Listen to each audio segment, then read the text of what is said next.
Welcome to the podcast, everyone. Today we're diving into something that goes beyond the training mat. We're talking about the economics of martial arts, how money flows in the sport, and what affects that. From fight promotions to weight cuts. I'm Saul. With me today is Logan. Let's break down the economic shapes of what happens both inside and outside the ring. Hello everyone, my name is Logan and I'm excited to get on this topic. A lot of people see martial arts as a test of skill and discipline, but behind the scenes, economics is a really important part. From ticket sales to pay-per-view, to fight earnings and sponsorship deals, there's a whole economic side of business that keeps the sport running. Definitely. So let's start with the big events, the fights themselves. A lot of money in martial arts, especially in professional leagues like the UFC or boxing, comes from how well these fights are promoted. Press conferences play a huge role in that, right?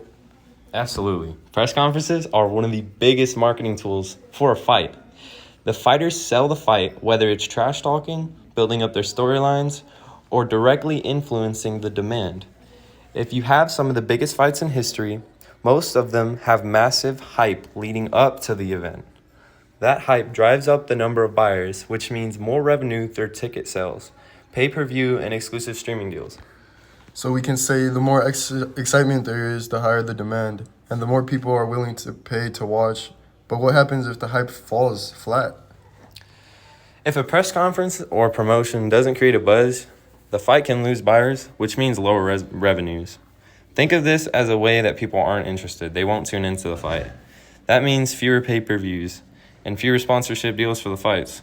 This can even lead to ticket prices falls, promoters scramble to fill the arena. That makes sense. It's a lot like any other product. You need to create the right taste for it. People need to be excited about what they're buying. Exactly. The taste of the sport evolves over time too. What fans want can shift over time.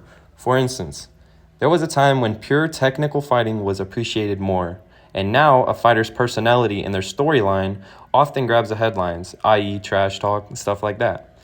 It's not just about skill anymore, it's about the entertainment value, which affects demand and pricing.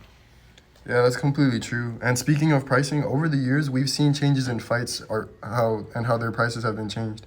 Pay-per-view used to be more affordable, but now we're seeing fights become more exclusive and expensive. What's driving that? A big part of that, in the exclusivity factor, is sports gain more global attention.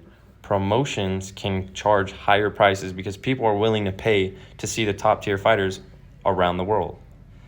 This leads to higher pay-per-view costs, premium seating, and even streaming deals that are exclusive to the event feeds. The higher price tag, and of course, it helps increase the income for the fighters and promoters involved. Right. The higher the event prices, the more money fighters actually can make. But how much of that actually goes to the fighters themselves? That's the tricky part. Not all fighters can see big paychecks. While the top fighters in the world can make millions, many up-and-comers struggle with low earnings. A lot of their income depends on the promotion they fight for their contract and how much attention they can bring into their own fights. If a fighter doesn't have a big following, their payout will be much smaller. So in many cases, fighters are responsible for creating their own demand and attention. So it's like being an influencer and an entrepreneur at the same time. You're selling yourself and your brand, not just fighting skills. Exactly. Fighters who can create demand, whether it be by entertaining people at press conferences or consistently winning in a way that can negotiate better contracts and sponsorship deals. This is where the economics of fighting really come into play. If you're not drawing attention, you're not going to earn much, no matter how skilled you are. Now let's switch gears a bit and talk about something that affects younger fighters, weight cutting. It's controversial, especially for youth fighters. Should young athletes really have to go through the same weight cuts as pros? And what does that mean in the terms of economics? Yeah, weight cutting can be especially really dangerous for young fighters. But in an economic standpoint, it is a way to fit fighters in the right competitive bracket. If a fighter can make weight and perform well, they might get better matchups, which would lead to more visibility and money down the line. However, the long-term economic impact could be negative in weight cutting, affects their health and career longevity. So, cutting weight can increase a young fighter's chances of getting noticed, but if they push it too far, they can end up paying the price later in their career since they're still developing and maybe even have to pay financially. Yeah, in the short-term gain, but the risk is huge, but the damage to their health and performance, their ability to make money in the future takes a hit. It's all about balancing what's good for them now versus what's good for them later. And that ties back into the economic sport. Fighters need to stay healthy and marketable if they want a long, lucrative career. It's all interconnected. Press conferences, weight cutting, and how fighters should build their careers. It's all back to demand and how much people are willing to pay to watch them fight. Exactly. Whether it's selling a fight, managing a career, economics of martial arts as important as training itself. Understanding how money flows through the sport is crucial for both fighters and fans.